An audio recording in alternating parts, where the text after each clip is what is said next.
Free bus ద్వారా రాబోయే 3 సంవత్సరాలు చాలా మార్పు చూడబోతుంది. ఎందుకంటే ఉమెన్ ఇన్ వర్క్ ప్లేస్ అనేది ఆంధ్ర రాష్ట్రం చాలా పెరుగుతుంది. I expect at least 25% improvement. So అది వస్తేనే, ఎందుకంటే నేను గమనిస్తా కదా, ఆర్థిక స్వాతంత్రం వస్తేనే సమాజంలో మార్పు అనేది వస్తుంది. నేను నా ఇంట్లో చూస్తూ ఉంటా కదా, ఇప్పుడు బ్రహ్మి గానీ అమ్మ గానీ వాళ్ళ సొంత కాళ్ళపై నిలబడతారు, వాళ్ళ పనులు చేసుకుంటారు. ఇప్పుడు Brahmi runs the company end to end.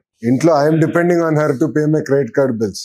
ఎందుకంటే నేను గడిచిన 5 సంవత్సరాల్లో కూడా చూసా కదమ్మా, వాడక భాషలో కొన్ని పదాలు ఉంటాయి, నేను కూడా ఎక్కువ మాడుతున్నాం, మీరందరూ కూడా మాడాలి. గాజులు తొడుక్కున్నావా, చీర కట్టుకున్నావా, అమ్మాయిలాగా వ్యవహరించద్దు, అమ్మాయిలాగా ఏడవద్దు అంటారు. అగ్రీడా? అమ్మాయిలు చెప్పండి, ఆడపిల్లలు చెప్పండి, కరెక్ట్ కదా? అది నేను నమ్మండి. దాన్ని ఫుల్ స్టాప్ పెట్టాలనేది బలంగా నేను ఆ వాడక భాష నుంచి కూడా తీసేయాలి.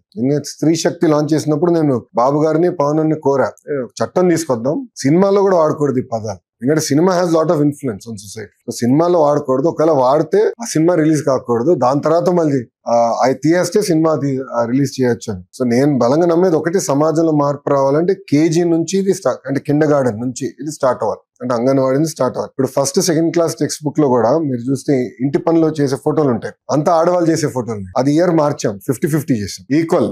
నేను I believe in that equal. Second, మొన్న I met the Indian women cricket team. I met with all the cricketers.